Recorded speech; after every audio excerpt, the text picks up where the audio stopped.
13 তারিখ আমাদের আগরতলা শহরে একটি জুয়েলারি শপ, সেই শপের ভিতরে একটি নতুন একটা ইউনিক একটা টেকনিক অ্যাপ্লাই করে একটি চুরি সংঘটিত হয়েছে। মানে আপনার একটি স্বর্ণ অলঙ্কার আংটি চুরি হয়েছে।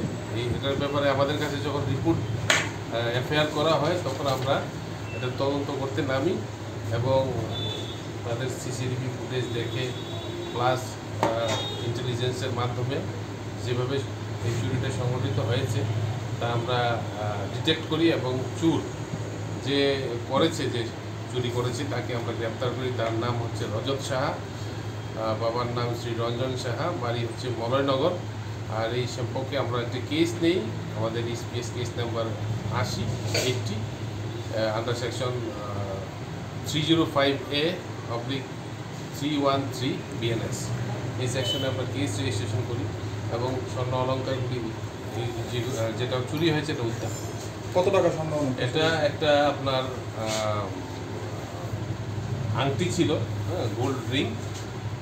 ইউনিক পদ্ধতিতে করেছে বলতে কি, ও একটা ইমিটেশনের রিং নিয়ে যায়। তাদের হচ্ছে বিভিন্ন জুয়েলারি শপকে তারা টার্গেট করে, তারা ইমিটেশনের আপনার রিং বা আপনার ব্যাঙ্গেল মানে চুরি বা হার এগুলি নিয়ে যায়। নিয়ে গিয়ে আসল জিনিসগুলি যখন দেখে তখন এগুলি একটা কানিংলি তারা চেঞ্জ করে নকলটা রেখে আসলটা নিয়ে মানে চুরিটা সংঘটিত করে।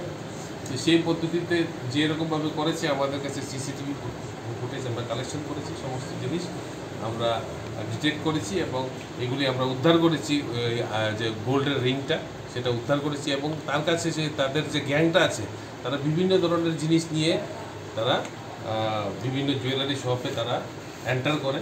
তাদের টার্গেটই থাকে তারা এই নতুন পদ্ধতি ইউজ করে চুরি করে। এই গ্যাংয়ের ভিতরে আর কতজন সদস্য আছে?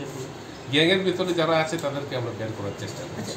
মালিক কীভাবে এটা বলতে পারে, কীভাবে নেয় এইগুলা, নকল রিংয়ে বা আসল বা কীভাবে চেক? নকলটাও আমরা সিজ করেছি, আসলটাও আমরা সিজ করেছি। কীভাবে দেখছে, কীভাবে মানে সিসিটিভি ফুটেজের মাধ্যমে তো আমরা সমস্ত জিনিসটা সিসিটিভি ফুটেজ আমরা কালেকশন করেছি, অ্যানালাইসিস করেছি, সমস্ত জিনিস অ্যানালাইসিস করে সব উদ্ধার করেছি এবং এর পুরাটা পিকচার একদম ক্লিয়ার করেছি। তাদের মোডাস অপারেন্ডিটা যেটা আছে যেরকমভাবে তারা করে সমস্ত জিনিসটা আমরা ক্লিয়ার করেছি এবং কিছু অ্যাসোসিয়েট যারা আছে যারা তাদের সঙ্গে যুক্ত আছে তাদেরকেও আমরা খুব শীঘ্রই গ্রেফতার করতে সক্ষম হব।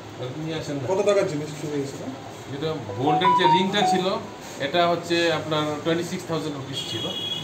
আর এগুলি তো তারা বিভিন্ন জায়গাতে আরও একটা জুয়েলারিতে সে অ্যাটেম্প করেছিল। একটাতে তো সংগঠিত করেছে, আর একটাতে সে অ্যাটেম্প করেছিল, এটাতে সফল হয়নি। যাই হোক, তাদের এই সমস্ত সামগ্রী যেগুলি তারা ইউজ করে তার সঙ্গে নিয়ে আমরা সব কিছু আমরা রিকভারি করে সিজ করেছি। আগরতলা শহরে একটি নামি দামি জুয়েলারি শপ থেকে। একটু নামটা